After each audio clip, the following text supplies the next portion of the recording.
terkait dengan pemberhentian saya, itu tidak ada alasan lain selain tulisan-tulisan saya. Ya, kita sudah di rumah sakit membahas masalah itu. Jadi surat yang dibuat oleh direktur rumah sakit, ya, ditandatangani oleh direktur, itu sebenarnya bukan kehendak direktur. Ya, dari komite etiknya rumah sakit sudah memberikan penilaian, tidak ada satupun persoalan etik yang menyangkut yang bisa diterapkan pada saya. Terus seluruh peraturan-peraturan rumah sakit yang ada juga sudah dibaca semuanya oleh teman-teman, tidak satupun ada peraturan yang saya langgar. Tetap ya persoalannya adalah bahwa rumah sakit ini menerima perintah dan perintah itu berbunyi ya dari atasan, kalau orang yang tidak bisa diajak berjalan sesuai dengan kehendak kita, ya lebih baik keluar dari kapal kita gitu loh. Kalau ini kapal dengan nakoda, Menteri Kesehatan sebagai nakodanya, itu dia berkeputusan bahwa kalau ada yang tidak ikut sependapat dengan nakoda, baiknya dilempar ke laut gitu kan.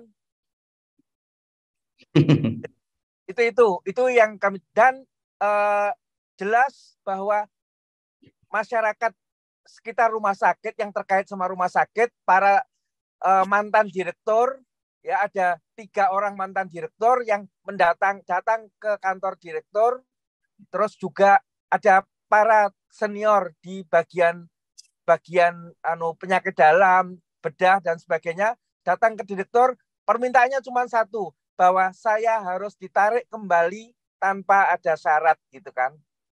Dan itu saya setujui, Mas. Itu sebagai satu bentuk rekonsiliasi.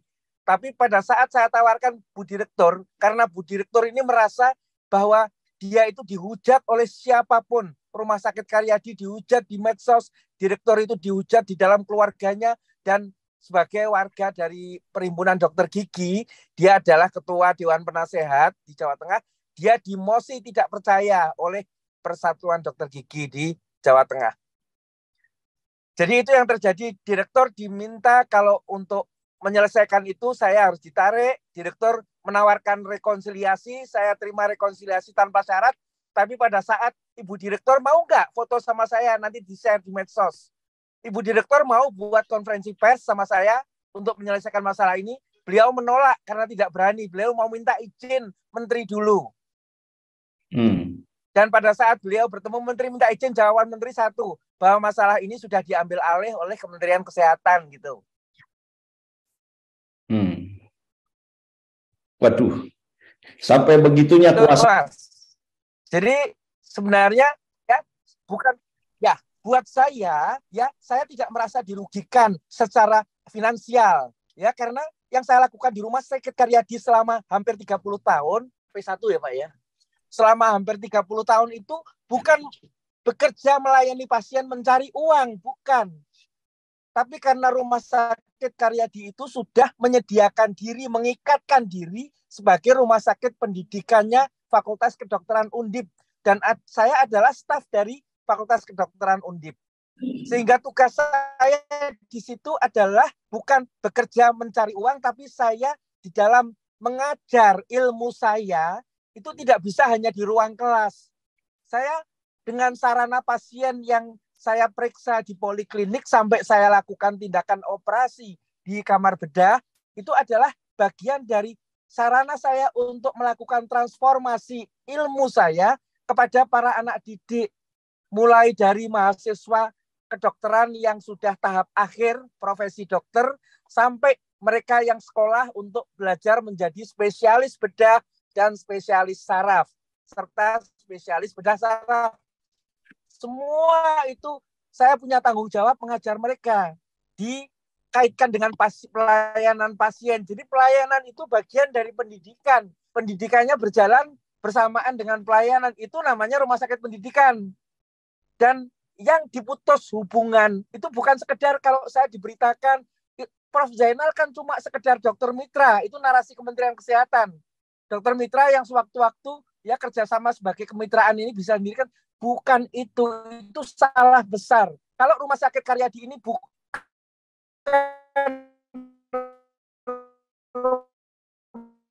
rumah sakit pendidikan, di rumah sakit swasta itu betul sebagai dokter mitra, cuman cari dengan pelayanan pasien mendapatkan fee imbalan untuk hidup. Tapi bukan itu, ini adalah proses pendidikan yang saat ini menjadi terganggu. Ya, kalau bisa saya katakan selama 29 tahun itu sudah lebih dari 1.500 dokter lulusan Fakultas Kedokteran Undip yang mendapatkan sentuhan keilmuan saya. Lebih dari atau hampir 600 spesialis bedah dan 600 spesialis saraf yang sekarang tersebar di seluruh Indonesia. Pun Pak, boleh dia padam mau. Jadi begitu, itu yang terkait mengenai apa yang terjadi pada saya. Jadi ini saya lihat kesalahan besar dari menteri ini menganggap ini hanya sekedar kemitraan. Ya. Saya turun dari mobil dulu ya, sebentar sambil turun ya. Ya, Prof. Jadi memang yang terjadi adalah ini karena Prof ini kritis ya terhadap berbagai kebijakan. Dan kemudian adalah intervensi kekuasaan, di mana sebetulnya dari pihak rumah sakit juga tidak ada masalah, hanya karena rumah sakit punya satu bos lagi di atasnya itu ya. Yaitu, betul, bahwa Rumah Sakit Karyadi itu sebagai satu jajaran dari Kementerian Kesehatan, jajaran vertikalnya yang... Iya, hati-hati di jalan, Prof. Ini lagi udah sampai Semarang nih, Prof. Ya, ini turun dari mobil, Mas. Oh, siap. Rumah. Ya. Jadi itu tadi persoalan bahwa salah besar menteri menghentikan saya kalau itu hanya sekedar menghentikan proses saya terlibat pelayanan di Karyadi. Karena menteri lupa bahwa Rumah Sakit Karyadi itu terikat pada perjanjian kerjasama dengan Fakultas Kedokteran Undip sebagaimana RSCM dengan UI, RS Sarjito dengan UGM. Itu mereka menyediakan diri rumah sakit itu sebagai satu sarana untuk pendidikan profesi para calon dokter dan calon dokter spesialis.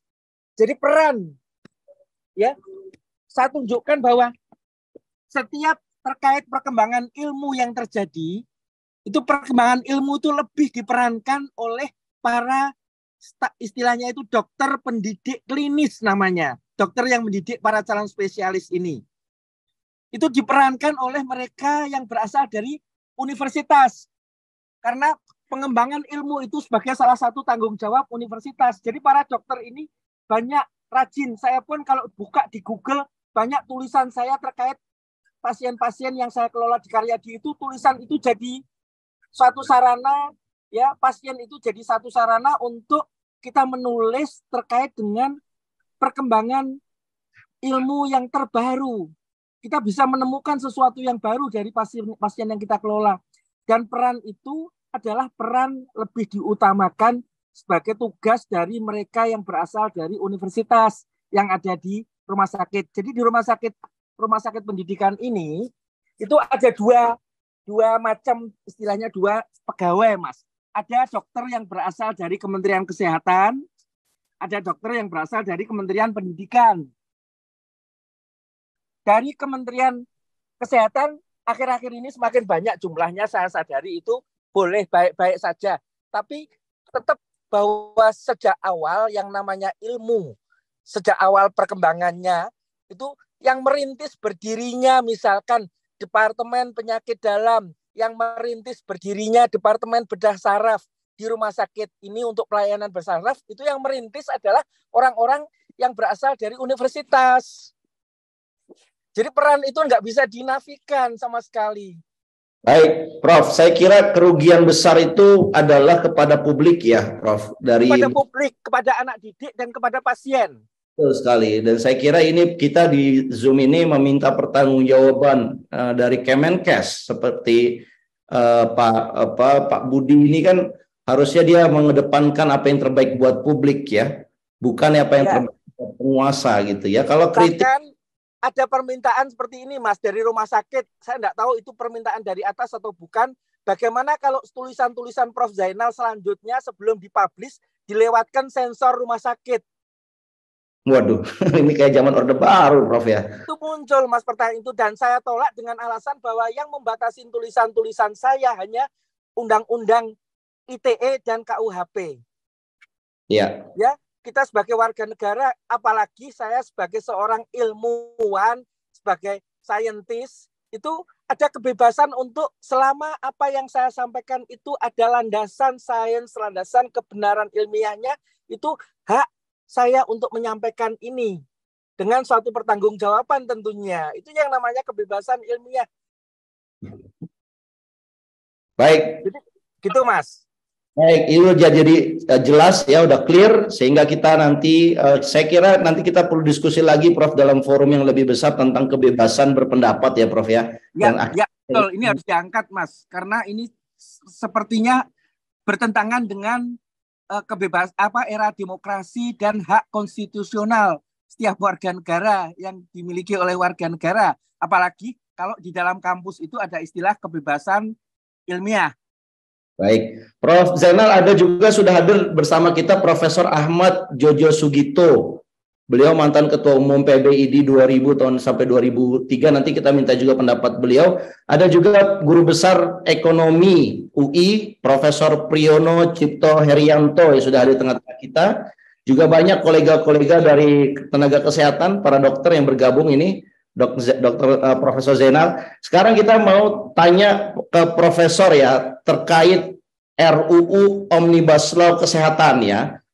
Saya ingin mendengarkan pendapat dari Profesor ya melihat rancangan undang-undang ini. Kata orang mengatakan banyak kemudahan-kemudahan kepada dokter-dokter asing. Sementara profesi dokter yang harusnya para dokter dalam negeri ini dilindungi, kemudian mendapatkan satu perlindungan dari satu gugatan hukum misalkan yang bisa jadi ya para dokter ini menghadapinya, ini tidak diberikan. Gimana pendapat Profesor Zainal Mutakin? Ya, jadi sebenarnya kalau dilihat peraturan-peraturan yang sudah ada sebelumnya, kan kita masih punya undang-undang praktek kedokteran, Mas. Itu masih berlaku. Ya, 2004 kalau nggak salah tahunnya. Nomornya saya nggak tahu, tapi undang-undang praktek kedokteran itu sudah ada keterangan penjelasan tentang kehadiran dokter asing dengan tata caranya. Oke. Jadi itu belum selesai. Ya, kalau memang belum tuntas undang-undang itu, harusnya Menteri Kesehatan atau Kementerian Kesehatan membuat peraturan-peraturan lanjutan, peraturan pelaksanaan dari undang-undang itu. Dan yang lebih tidak masuk akal, bahwa di banyak penjelasan dari Kementerian Kesehatan, bahwa tujuannya salah satunya mendatangkan, kan undang-undang belum ada, peraturan menterinya sudah keluar, Mas. Peraturan Menteri Kesehatan nomor 6 2023 tentang tenaga kesehatan asing, Mas. Ya. Bahwa itu menyebutkan salah satu tujuannya adalah untuk mengisi daerah 3T, terpencil, terluar, termiskin, yang tidak diminatin oleh tenaga kesehatan lokal. Jadi saya menjadi kaget kalau tenaga kesehatan lokal saja tidak berminat dengan berbagai alasannya, ya alasan yang sama, kok bisa membuat tenaga kerja asing itu berminat di situ. Itu tidak masuk akal. Kalaupun ada tenaga kerja asing yang berminat di situ, kita harus telisik. Ada tujuan apa, ada maksud apa, kenapa kok mau?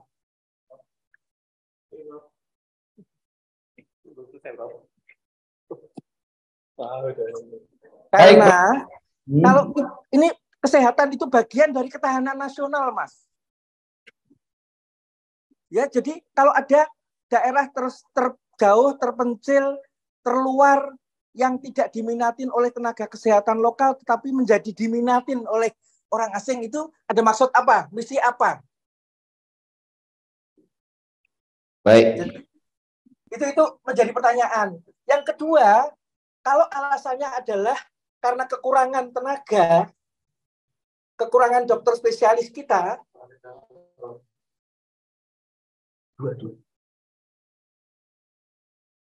Prof Zainal kelihatannya masih di lift ya. Saya khawatir sinyalnya terputus kalau di lift. Pastinya ada gangguan. Tapi tadi kita sudah sama-sama mendengar ya pandangannya Prof Zainal. Ya, jadi gini Mas, ya diterangkan salah satu alasannya adalah kekurangan tenaga dokter spesialis. Ya. Saat ini ya di rumah sakit vertikal seperti di Rumah Sakit Karya, di Rumah Sakit Cipto, dan rumah sakit di Surabaya, UNER misalnya, itu ada ketentuan, dan ketentuan itu tidak mungkin tidak diketahui Menteri Kesehatan, bahwa dokter-dokter spesialis yang praktek di rumah sakit vertikal tersebut itu ada ketentuan monoloyalitas. Mereka tidak diperkenankan untuk praktek di rumah sakit di luar selain di rumah sakit tersebut, vertikal tersebut. Ya, itu salah satu keluhan yang disampaikan oleh para dokter spesialis di rumah sakit Karyadi misalkan. Mereka pada saat menjadi pegawai tanda tangan, kalau memang mau jadi staf karyawan di rumah sakit Karyadi harus bersedia untuk menjalankan yang namanya monoloyalitas. Bekerja hanya di rumah sakit itu saja, Dok. Betul. Ya nggak? Padahal undang-undang membolehkan bahwa Itu, kita semua sebagai tenaga kesehatan untuk punya 3 tempat praktek. itulah yang kemudian adanya data bahwa ada shortfall dokter spesialis di Indonesia. Begitu. Betul, ya, Prof? tapi kenapa peraturan itu dipertahankan oleh Menteri Kesehatan? Itu kan bertolak belakang kalau dikatakan, ya. Jadi banyak hal yang mesti dibicarakan dengan organisasi profesi terkait kebutuhan tenaga kesehatan.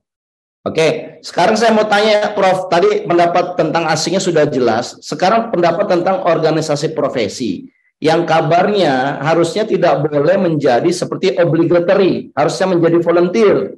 Kalau organisasi profesi hukum misalkan ada Pradi, ada satu lagi, ada 2 dia. Nah, kenapa nggak di organisasi profesi dokter juga orang dikasih kebebasan untuk memilih? Tidak harus masuk ID misalkan dokter umum, tapi bisa masuk organisasi yang lain. Volunteernya di situ. Bagaimana pendapat Prof. Zainal? Jadi, ya, terkait dengan persoalan etika, Mas. Jadi, yang terjadi sekarang, ya, sebagai contoh saja, seseorang yang dinyatakan melanggar etika, jadi seorang dokter yang dinyatakan melanggar etika dan dilakukan apa istilahnya melalui majelis kehormatan etik kedokteran, ya, di Ikatan Dokter Indonesia, orang tersebut dengan mudahnya bisa keluar dari orang tersebut dengan mudahnya bisa meninggalkan organisasi profesi ini untuk pindah ke organisasi profesi satunya yang dia menganggap tindakannya itu tidak melanggar etik. Jadi akan ada standar ganda. Untuk persoalan, jadi etik itu adalah persoalan yang krusial sekali. Perbedaan organisasi profesi dengan organisasi massa, dengan organisasi yang lain adalah pada adanya etika profesi. Di mana etika profesi itu standarnya harus satu. Jadi bisa aja yang lama dia sudah dinyatakan tidak sesuai dengan kode etik, akhirnya dia keluar dari organisasi lamanya, dia masuk ke organisasi barunya, di mana organisasi baru itu mempunyai toleransi terhadap etika yang dia tuduhkan. Jadi itu yang terjadi, dan itu akan lebih banyak terjadi nantinya. Kalau jadi, standarnya itu ganda. Istilahnya membuka peluang free rider dari kalangan profesi dokter, begitu ya? Itu fakta, Mas, bukan membuka peluang, sudah terjadi, Mas. Jadi kenapa organisasi profesi itu mesti satu? Karena standar etika profesi, standar praktek, standar semuanya itu hanya satu. Dan itu ya disahkan, semua standar itu disahkan oleh yang namanya mulai dari standar pendidikan, standar prakteknya, praktek profesinya, itu semua disahkan oleh Konsil Kedokteran. Itu wakil negara. Bagaimana pendapat yang lain mengatakan profesi yang ada, organisasi profesi yang ada seperti ID itu lemah dari pengawasan, Prof? Jadi itu persoalan yang kita mesti selesaikan, bukan dengan membuat organisasi profesi baru. Bahwa ID betul banyak kekurangan, banyak kelemahan, dan itu harus diperbaiki semua itu. Tapi bukan merusak sistem yang ada dengan menciptakan organisasi profesi yang lebih dari satu. Menarik. Dan standarnya lebih dari satu. Dan akibat dari kerusakan itu ternyata meluas. Ya, meluas karena terbentuk, ya, karena kerusakan ini yang saya contohkan tadi adalah terkait dengan mantan Menteri Kesehatan Terawan. Ya, dengan kekuasaannya dia bisa bentuk yang namanya kolegium radiologi itu sudah ada, dia buat baru kolegiumnya jadi 2 sehingga terbelah ini dokter-dokter radiologi, kasihan banget.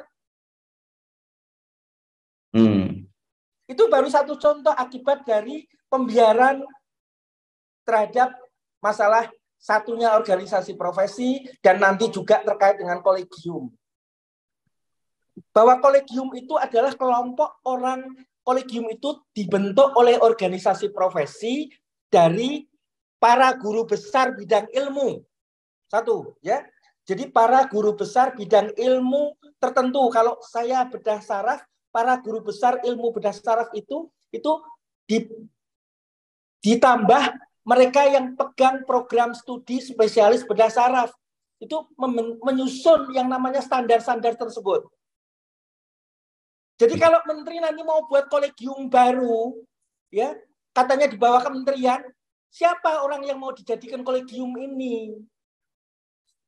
Itu jadi pertanyaan, karena tidak ada satupun orang di dunia kedokteran yang lebih tahu terkait dengan pendidikan bidang ilmu itu selain yang namanya kolegium yang saat ini ada, dengan keanggotaannya yang ada. Ini mau dihilangkan, mau diambil alih Kementerian Kesehatan buat kolegium. Kolegium itu suatu badan otonom yang harus mandiri, karena dia ngomong soal keilmuan. Dia tidak boleh berpihak kemanapun selain keilmuan. Terus nanti, ya kalau ada di negara ini kan menganut yang namanya sistem demokrasi kita itu pemisahan institusi legislatif, eksekutif, dan yudikatif. Ya. Ya, kalau ada institusi yudikatif itu kan harus mandiri. Jadi siapapun di dalam pemerintahan eksekutif kalau berbuat kesalahan tidak boleh yudikatif ini di bawah eksekutif. Kita sudah punya di dalam struktur di kedokteran yang menegakkan disiplin kedokteran, yaitu namanya di bawah konsil kedokteran. Konsil kedokteran itu di bawah negara, di bawah presiden langsung, yang namanya MKDKI, Majelis Kehormatan Disiplin Ilmu Kedokteran. Ini akan diambil alih jadi bagiannya Kementerian Kesehatan. Berarti kan lembaga yudikatif dalam pengelolaan persoalan sengketa medis ini diambil alih oleh Kementerian Kesehatan, lembaga eksekutif lagi. Baik. Itu tidak layak. Prof, tadi Bang Judil saya kasih waktu 30 menit, Prof juga saya kasih waktu 30 menit, ya. Ini 3 menit lagi. Kira-kira di terakhir ini, menurut Prof, kira-kira kenapa sih perlu dilakukan RUU Omnibus Law Kesehatan ini? Jadi itu jadi pertanyaannya begini, Mas. Kalau niatnya baik untuk kebaikan, ya, kenapa mesti dengan model memaksa dan mengancam, Mas? Karena ada surat edaran kepada di Kementerian Kesehatan dibuat oleh Dirjen Layanan Kesehatan, surat edaran yang berbunyi melarang setiap ASN maupun pegawai BLU di lingkungan Kementerian Kesehatan untuk menyampaikan pendapat terkait undang-undang ini melalui jalur di luar jalur resmi Kementerian Kesehatan. Dan bahkan ada keterangan bagi yang tidak mematuhi surat edaran ini akan dilakukan pembinaan secara administratif. Wah, ini udah kayak gaya-gaya orde baru nih. Itu ada suratnya, ya. Surat itu beredar dan ada. Dan sudah terbukti beberapa teman kita dipanggil dan ada yang sudah mendapatkan SP, surat peringatan. Karena menyampaikan pendapat melalui jalur di luar jalur Kementerian Kesehatan. Jadi yang saya lihat sebagai blundernya adalah persoalan kesehatan di Indonesia itu banyak peraturan yang sulit, masalah distribusi dokter dan sebagainya itu banyak persoalan. Persoalannya rumit. Persoalan itu diketahui dengan jelas oleh jajaran Kementerian Kesehatan di jajaran layanan kesehatan. Mereka yang paling tahu. Tapi kalau mereka sendiri dibatasin tidak boleh menyampaikan, mereka hanya bisa menyampaikan yang sesuai dengan keatasannya, yang ABS. Kalau pernyataannya atau pendapatnya itu beda, pasti kena akibat. Jadi itu sayang banget, itu blunder. Sehingga pemerintah sebagai pengusung RUU tidak mendapatkan masukan yang benar. Karena bawahan yang paling tahu dilarang mengukakan itu. Terus lagi terhadap saya, contohnya itu tadi terjadi proses pembungkaman, saya merasakan itu upaya untuk membungkam, gitu loh. Jadi itu menunjukkan bahwa ada hal-hal yang nggak baik ini, mesti ada sesuatu yang disembunyikan, ya. Pertanyaannya kenapa mesti tergesa-gesa, kenapa tidak mendengar dulu para istilahnya pemangku kepentingan yang lain. Contohnya saja sederhana sekali soal pendidikan spesialis ke depan. Menteri punya ide mau disebut namanya hospital base atau kolegium base, itu tidak dibuka bentuknya kayak apa. Buat suatu naskah akademik yang jelas, yang kita semua bisa berperan ikut bicara, memberikan pendapat kekurangan dan kelebihannya. Tidak dibuat itu. Di sisi lain ada masukan dari Dewan Guru Besar UI. Dia dalam terjelas sekali menuliskan konsep akademik health science dalam naskah akademik yang terdiri atas 30 halaman kira-kira, ditulis dibuka ke publik. Jadi menteri seharusnya melakukan itu dengan potensi ahli atau staf ahli yang ada di Kementerian Kesehatan. Kenapa itu nggak dilakukan? Tetapi model yang dia buat itu model yang coba-coba mengambil dari Inggris, yang itu semua bagi kita semua masih bayang-bayang. Kita hanya terima penjelasannya dari seorang jubir yang hanya mendapatkan petuah menteri selama 3 jam, disuruh bicara pada kita, yang membuat bukan semakin jelas, tapi semakin tidak jelas konsep itu. Kita khawatir sekali ya tentang masalah pendidikan ini. Saya khawatir sekali karena yang sekarang berjalan itu sistem yang walaupun tidak sempurna, banyak kekurangan, tidak bisa memproduksi masif, tetapi kualitasnya itu terjaga sekali. Saya lihat yang nanti kita khawatirkan adalah lulusan SD itu diminta untuk ngajar SD, Mas. Itu yang akan terjadi pada konsepnya menteri. Betapapun supervisinya, karena saya mengalami itu sendiri. Saya selama 15 tahun mendidik spesialis bedah saraf, ya, di depan mata saya. Itu pun masih banyak ya masalah yang terjadi terhadap pasien. Tidak boleh pasien itu dikorbankan, karena dokter yang mau praktek ini kan pernah ada anggapan jangan berobat ke rumah sakit pemerintah, rumah sakit pendidikan, nanti akan dijadikan bahan percobaan untuk para dokter ini. Itu nggak boleh terjadi, Mas. Pasien dikorbankan karena dokter ini mesti mencoba ke pasien. Nggak bisa dia hanya mencobanya ke boneka.